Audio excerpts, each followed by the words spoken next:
Hi நண்பர்களே, welcome back to உங்கள் Vino channel. இன்றைக்கி என்ன பார்க்க போகிறோம் அப்படின்னா, மின் வாரியத்தில் காலி இடங்கள் வெளியிட்டிருக்காங்க கள உதவியாளருக்கு. ஸோ அதை பற்றின ஃபுல் டீட்டெயில்ஸ் என்ன அப்படின்றது நம்ம இதில் பார்க்க போகிறோம். ஸோ ஸ்கிப் பண்ணாமல் கடைசி வரைக்கும் பாருங்கள். நம்ம வீடியோ நீங்கள் ஃபர்ஸ்ட் டைம் பார்க்குறீங்க அப்படின்னா மறக்காம சப்ஸ்கிரைப் பண்ணிட்டு பக்கத்தில் பெல் பட்டனை கிளிக் பண்ணி வச்சுக்கோங்க. அப்போ தான் நான் அப்புறம் நோட்டிஃபிகேஷனில் காட்டும். உங்களுக்கு எந்த டவுட்ஸ் இருந்தாலும் மறக்காமல் வந்து கமெண்ட்டில் சொல்லுங்கள். வாங்க வீடியோக்குள்ளே போகலாம். ஓகே, டிஎன்பிஎஸ்சி அஃபீஷியலில் தான் இதை வந்து ரிலீஸ் பண்ணியிருக்காங்க. ஸோ இதை பார்த்தோம் அப்படின்னா, மின் வாரியத்தில் 1794 கள உதவியாளர் பணியிடங்களை நிரப்ப டிஎன்பிஎஸ்சி வந்து அறிவிப்பு வெளியிட்டிருக்குது. ஓகேங்களா? ஸோ அதை பற்றினதான் நம்ம பார்க்க போகிறோம். ஸோ இது வந்து டிஎன்பிஎஸ்சி கீழே வர எக்ஸாம்.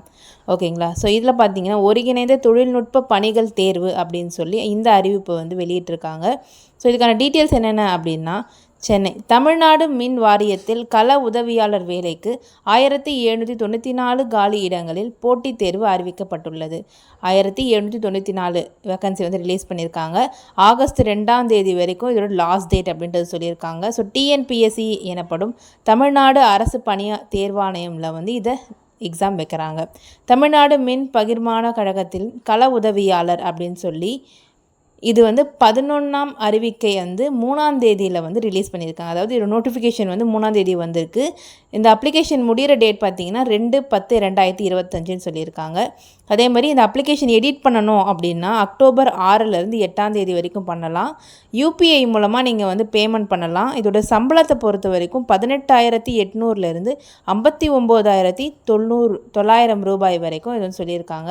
ஸோ இந்த தேர்வு நவம்பர் மாதத்தில் நடக்க போகுது அப்படின்னு சொல்லியிருக்காங்க. 16/11/2025 முற்பகல் மற்றும் பிற்பகலில், அதாவது கம்ப்யூட்டர் பேஸ்டு கணினி மூலம் இந்த தேர்வு நடைபெறும் அப்படின்றது சொல்லியிருக்காங்க. ஸோ இதுக்கு என்னென்ன குவாலிஃபிகேஷன் வேணும் அப்படின்னா, பேசிக்காக வந்து 12th ஸ்டாண்டர்ட் கம்ப்ளீட் பண்ணியிருக்கணும். அண்ட் அதில் ஏதேனும் ஒரு தொழில் பிரிவில் தேசிய தொழில் சான்றிதழ் அப்படின்ற அந்த நேட் சர்டிஃபிகேட் சொல்லுவாங்கள்ல, ஸோ அந்த சர்டிஃபிகேட் நம்ம வச்சுருக்கணும்னு சொல்லியிருக்காங்க. ஸோ அது பற்றின நோட்டிஃபிகேஷன் வேணும் அப்படின்னா இந்த லிங்க்கை நீங்கள் வந்து டைப் பண்ணிங்க அப்படின்னா உங்களுக்கு வந்து வந்துடும். ஸோ இந்த லிங்க்கை நான் வந்து டிஸ்கிரிப்ஷன்லேயே உங்களுக்கு வந்து கொடுத்துட்றேன். ஸோ ஃபஸ்ட்டு நம்ம என்ன பண்ணணும், நோட்டிஃபிகேஷன் ஃபுல்லாக கிளியராக செக் பண்ணிவிட்டு அதுக்கப்புறம் தான் நம்ம அப்ளை பண்ணணும்.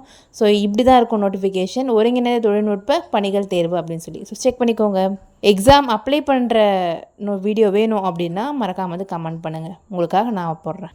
இந்த வீடியோ பிடிச்சிருந்தா மறக்காமல் லைக் பண்ணிவிட்டு சப்ஸ்கிரைப் பண்ணிக்கோங்க.